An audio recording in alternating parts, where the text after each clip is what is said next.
Hello everyone, welcome to my channel Param electronic. तो चलिए आज जो मैं टॉपिक शुरू करने वाला हूँ वो है topic subject basic electrical engineering. Basic electrical engineering B Tech first semester यहाँ से सेकंड सेमेस्टर का ये सब्जेक्ट है। और जो बच्चे बीटेक करते हैं उनके लिए ये कॉमन सब्जेक्ट है। और चाहे ब्रांच कंप्यूटर साइंस हो, इलेक्ट्रिकल हो, सिविल हो, सारे बच्चे इस सब्जेक्ट को स्टडी करते हैं। तो बेसिक इलेक्ट्रिकल इंजीनियरिंग का ये जो टॉपिक है वो सेकंड मॉड्यूल यानी कि एसी सर्किट का लास्ट पार्ट जो हम कह रहे हैं, जिसमें हम डिस्कस करने वाले हैं थ्री फेज सिस्टम के बारे में। थ्री फेज सिस्टम होता क्या है, थ्री फेज सिस्टम की क्या कनेक्शंस होती हैं, कैसे कैसे चीज़ को कनेक्ट किया जाता है और फिर उसको हम कैसे एग्जीक्यूट करते हैं, कैसे अप्लाई करते हैं। तो चलिए शुरू करते हैं थ्री फेज सिस्टम के बारे में। थ्री फेज सिस्टम समझने से पहले पॉली फेज सिस्टम जो है वो समझना पड़ेगा। तो मैंने पहले से लिख के रखा हुआ सारी चीज़ें आपके सामने है, तो एक एक करके आपको मैं बताऊंगा कि पॉली फेज सिस्टम क्या है। सबसे पहले पॉली फेज सिस्टम, इसमें लिखा है combination of two more than the two voltage having the same magnitude and frequency. होता क्या है, दो वोल्टेज या दो से ज़्यादा, तीन, इस तरह से उनका मैग्नीट्यूड सेम होना चाहिए, फ्रिक्वेंसी भी सेम होनी चाहिए, पर उनके बीच कोई इलेक्ट्रिकल डिफरेंस यानी कि फेज डिफरेंस होना ज़रूरी है। तो वो फेज डिफरेंस अगर होगा तभी हम जो है पॉलीफेज सिस्टम से डिज़ाइन कर सकते हैं। अब ये फेज डिफरेंस आएगा कैसे, उसका फार्मूला है कि phase difference is equal to 360 electrical degrees divided by the number of phases. Number of phases कितने चाहते हैं, जैसे एग्जांपल के तौर पे मैंने किया है थ्री फेज सिस्टम, तो थ्री फेज सिस्टम के लिए फेज डिफरेंस आएगा 360 डिग्री डिवाइडेड बाय 3, तो आंसर आएगा हमारे पास 120 डिग्री। तो ये जो वाइंडिंग होगी या जो भी फेस वेक्टर होगा उस वोल्टेज का, वो 1 डिग्री इलेक्ट्रिकल डिग्री अपार्ट होगा। तो इस तरह से थ्री फेज सिस्टम बना सकते हैं। तो पॉलीफेज सिस्टम था और फिर आगे हमने देखा कि थ्री फेज सिस्टम कैसे बन सकता है अगर उनपे फेज डिफरेंस जो है 120 डिग्री का अपार्ट होगा। उसके बाद आता है एडवांटेजेस, यानी कि कौन कौन सी एडवांटेजेस हैं थ्री फेज सिस्टम की over the single phase system. तो सिंगल फेज सिस्टम जनरली जो हमारी सप्लाई आती है घरों को वो सिंगल फेज सिस्टम होता है, और थ्री फेज सिस्टम जो इंडस्ट्री में हैवी मशीनरी को रन करने के लिए यूज़ किया जाता है।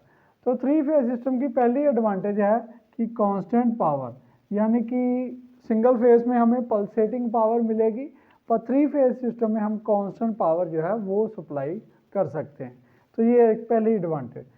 दूसरी चीज़ आती है हायर रेटिंग, यानी कि अगर बात करें ये आउटपुट की बात करें, अगर सिंगल फेज से कितनी आउटपुट किसी मशीनरी से मिल रही है और थ्री फेज अगर वो मशीनरी हो तो कितनी आउटपुट मिलेगी, तो 1.5 टाइम्स जो है ज़्यादा आउटपुट मिलेगी in case of three phase system.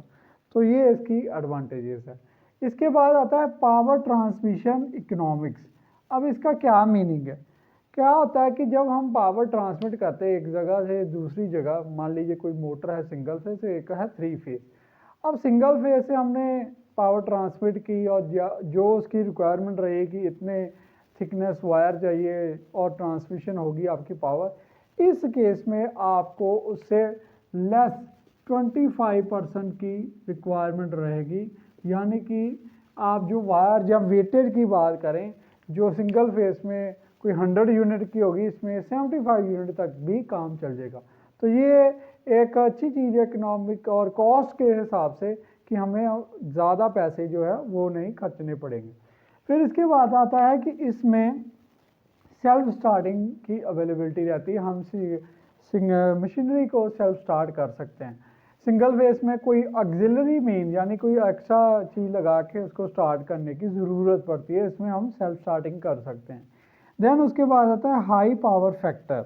तो जैसा मैंने स्टूडेंट को पहले भी बताया था कि पावर फैक्टर एक बहुत इंपॉर्टेंट पार्ट है।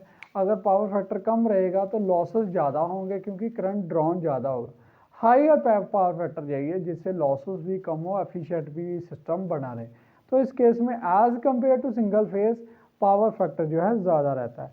अगर पावर फैक्टर ज़्यादा रहेगा तो फिर एफिशिएंसी जो है वो भी बढ़िया रहेगी, एफिशिएंसी भी हमें ज़्यादा मिलेगी इस केस में। तो ये थी advantages of three phase over the single phase. ये ज़्यादातर छोटे क्वेश्चंस होते हैं, उसमें पूछा जा सकता है कि थ्री फेस की क्या एडवांटेजेस ओवर है सिंगल फेस सिस्टम। उसके बाद आता है generation of three phase EMF. तो ये इम्पोर्टेंट टॉपिक भी कह लीजिए, तो इसको बड़े ध्यान से समझना है कि ये कैसे किया जाएगा। इसको प्रोड्यूस करने का क्या तरीका है। पहला केस है रोटेटिंग कॉइल सिस्टम, दूसरा है रोटेटिंग फील्ड सिस्टम। अब क्या होगा कि यहाँ तो उसके अराउंड एक स्टेशनरी मैग्नेट रख दो। ये देखिए, ये हमारे पास नॉर्थ है, ये साउथ पोल है, एक स्टेशनरी मैग्नेटिक फील्ड बन रही है। और हमने तीन तरह की वाइंडिंग ली है, एक ली है ए, ठीक है, एक ली है बी और एक ली है सी। और ये वाइंडिंग इस तरह से 1 डिग्री अपार्ट है, ए से बी का 1 डिग्री का अपार्ट है, बी से सी का 1 डिग्री का अपार्ट है, सी से ए का 120 डिग्री का अपार्ट है। तो इस तरीके से क्या होगा, हम कॉइल को रोटेट करेंगे और जैसे ही कॉइल रोटेट करेगी वाइंडिंग में जो करंट प्रोड्यूस होगा वो थ्री फेज सिग्नल प्रोड्यूस होगा। दूसरा तरीका क्या है कि रोटेटिंग फील्ड सिस्टम। इसमें क्या होता है कि जो आपकी वाइंडिंग है वो स्टेशनरी वाइंडिंग ऐसे स्टेशनरी रहेगी। ये देखिए A1 A2 B1 B2 C1 C2। ये A1 A2 इसलिए लिखा जाए कि वाइंडिंग इस तरह से जाएगी और इस तरह से ख़त्म होगी। B1 से शुरू होगी B2 तक ख़त्म होगी, C1 से शुरू होगी C2 से ख़त्म होगी। इसके बीच एक मैग्नेटिक फील्ड, ये आप देख रहे हैं कि नॉर्थ और साउथ पोल है, इसको एंगुलर फ्रिक्वेंसी पे रोटेट करेंगे और एक रोटेटिंग मैग्नेटिक फील्ड जो है वो प्रोड्यूस होगी, जिसकी वजह से जो वाइंडिंग है क्रॉस थ्री फेज सिग्नल या थ्री फेज सप्लाई प्रोड्यूस होगी। तो इस तरीके से दो तरीकों से हम थ्री फेज ईएमएफ प्रोड्यूस करते हैं। कौन ये प्रोड्यूस करता है डिवाइस, वो है एसी जनरेटर्स। तो एसी जनरेटर्स की हेल्प से हम जो है थ्री फेज सप्लाई जो है प्रोड्यूस कर सकते हैं। इसके बाद आता है इसकी वेव डायग्राम, कैसे इसकी वेव डायग्राम बनेगी और कैसे रिप्रेजेंटेशन करते हैं। सबसे पहले जैसे ए वाइंडिंग की मान लेते हैं दोनों के केस में, तो ब्लैक कलर से मैंने एक वेव शुरू की है, जैसे साइन वेव सिंपल एक बनाई है, ठीक है जी। सबका एम्पलीट्यूड सेम रहेगा, वोल्टेज का फ्रिक्वेंसी सेम रहेगी, बस क्या है फेज डिफरेंस होगा।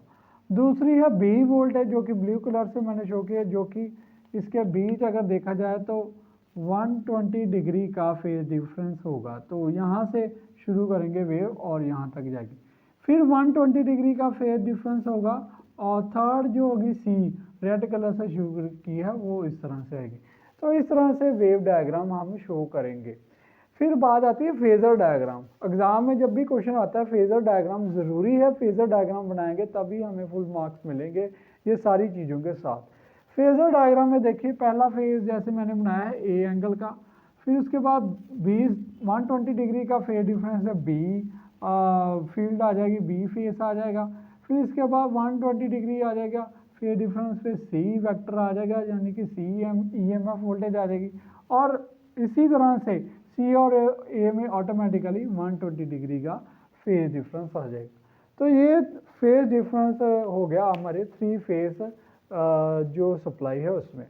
तो ये चलिए ये हमारे समरी करते हैं कि क्या इस टॉपिक में हमने किया। इसमें हमने पॉलीफेज सिस्टम पढ़ा।